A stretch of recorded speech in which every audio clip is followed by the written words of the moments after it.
అడుగుతున్నా అనే విషయం కూడా చెప్పడం జరిగింది. మరి అవన్నీ కట్ చేసి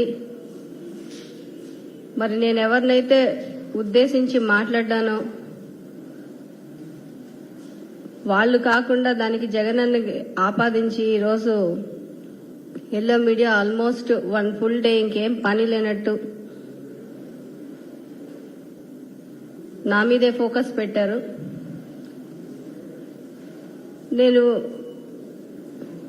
2014 ఎలక్షన్స్ కన్నా ముందు జగనన్నని కలిసినప్పుడు ఫస్ట్ ఇంప్రెషనే ఇలాంటి నాయకుడితో మనం ఫ్యూచర్ ఇలాంటి నాయకుడితో నడవాలి. దానికి కారణం ఏంటంటే ఆ రోజు మాతో డిస్కస్ చేసినప్పుడు ఆయన విజన్ ఏంటి, రాష్ట్రంలో ఉన్న పేదవాళ్ళని ఎలా ఆదుకోవాలి, అవన్నీ ఆ రోజు ఫస్ట్ డేనే మాతో డిస్కస్ చేయడం జరిగింది.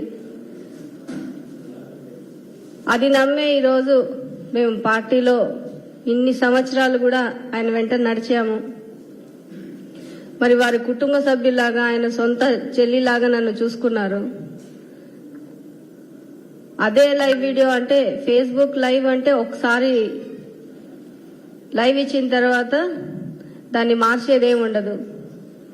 మరి ఆ లైవ్ లో నేను ఎవరి గురించి ఏం మాట్లాడానో క్లియర్ గా అందరికీ తెలిసినప్పటికీ కూడా అది జగనన్న మీద ఆపాదించి మాట్లాడడం. అలాగే ఈరోజు దళిత మహిళా ఎమ్మెల్యే ప్రశ్నించడమే నేరమా అని చెప్పి ఈనాడు పేపర్లో ఒక టైటిల్ పెట్టారు. నేను ఎవరిని ప్రశ్నించాననేది క్లియర్ గా రాయాలి. ఎందుకంటే నేను ప్రశ్నించింది పోరాడుతుంది అధికారులతోనే,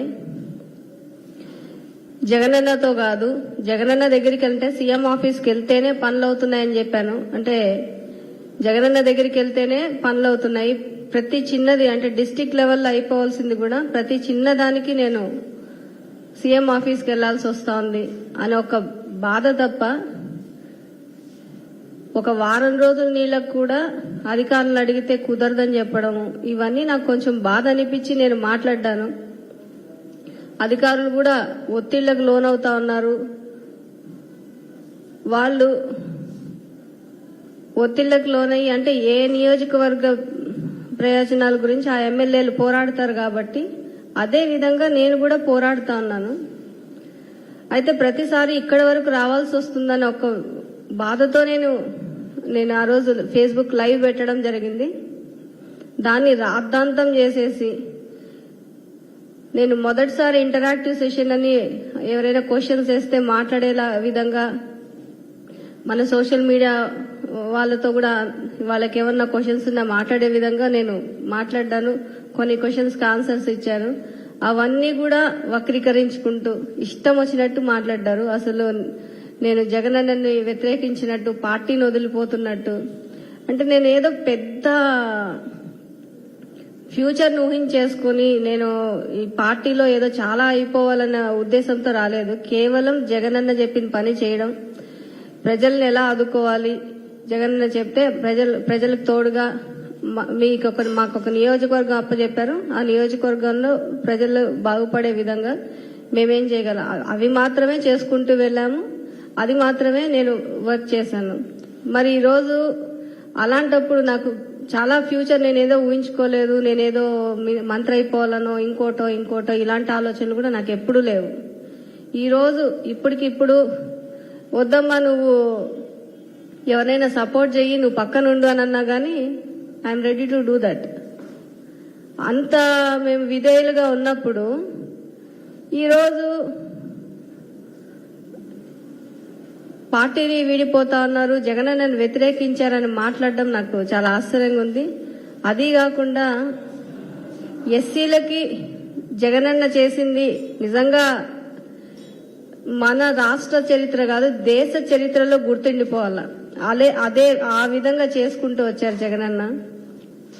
మరి ఈరోజు ఎస్సీ, ఎస్టీ, బీసీ మైనార్టీలందరూ కూడా మన రాష్ట్రంలో పదవుల్లో కావచ్చు, అలాగే సంక్షేమ పథకాల్లో కావచ్చు, అన్ని రకాలుగా కూడా వాళ్ళు లబ్ధి పొందుతా ఉన్నారు.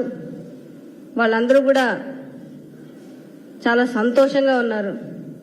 మరి అలాంటప్పుడు ఈరోజు ఏదో కొత్తగా నేను నేను దేని గురించి మాట్లాడ్డానో అది మాత్రమే రాయండి.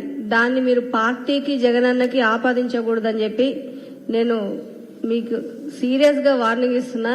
దట్టు ఈ రోజు నేను మాట్లాడి ఇంకొకళ్ళు ఇలాగా వచ్చి ఏదన్నా విషయాలు అంటే వాళ్ళ కాన్స్టిట్యున్సీ విషయాలు కావచ్చు, ఏదన్నా విషయాలు ముందుకొచ్చి మాట్లాడడానికి కూడా భయపడే విధంగా, అంటే దాన్ని పెద్ద వైరల్ చేసేదో చాలా పెద్ద తప్పు చేసేస్తారు. అంటే ఓపెన్ గా వచ్చి మాకు ఈ కష్టం ఉంది, నేను మాట్లాడాలనుకుంది, నేను కన్వే చేయాలనుకుంది నా నియోజకవర్గ ప్రజలకి మనం కలిసికట్టుగా పోరాడుకుందామని చెప్పి నా నియోజకవర్గ ప్రజలకు పిలుపునిచ్చా. నేను అలాగే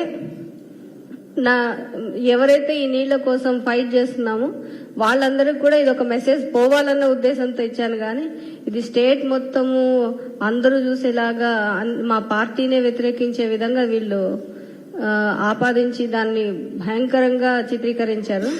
నాకు నిజంగానే చాలా బాధగా ఉంది. అంటే మీడియాలో కూడా ఒక ఎస్సీ మహిళ వచ్చి మాట్లాడితే ఎల్లో మీడియా ఇంత అంటే పాయింట్ అంతా డైవర్ట్ చేసేసి ఇంత వాళ్ళ స్వప్రయోజనాల కోసము వాళ్ళేదో చంద్రబాబుని టీడీపీని వాళ్ళేదో బాగుపరచుకోవడానికి జగనన్న వాల్యూ తగ్గించాలన్నట్టు చూస్తా ఉన్నారు. జగనన్న మీరు తగ్గిస్తే తగ్గిపోయేది వాల్యూ తగ్గిపోయేది ఏముండదు. ఎందుకంటే మీరు విత్తనం వేసి భూమిలో నాటితే చెట్టుగా మొలుస్తాడు, బంతని కొడితే డబుల్ స్పీడ్ లో పైకి వస్తాడు. సో మీరు ఎన్ని చేసినా ప్రజలకి ఎవరు మంచి చేశారనేది ఈరోజు మన రాష్ట్రంలో అందరికీ తెలుసు.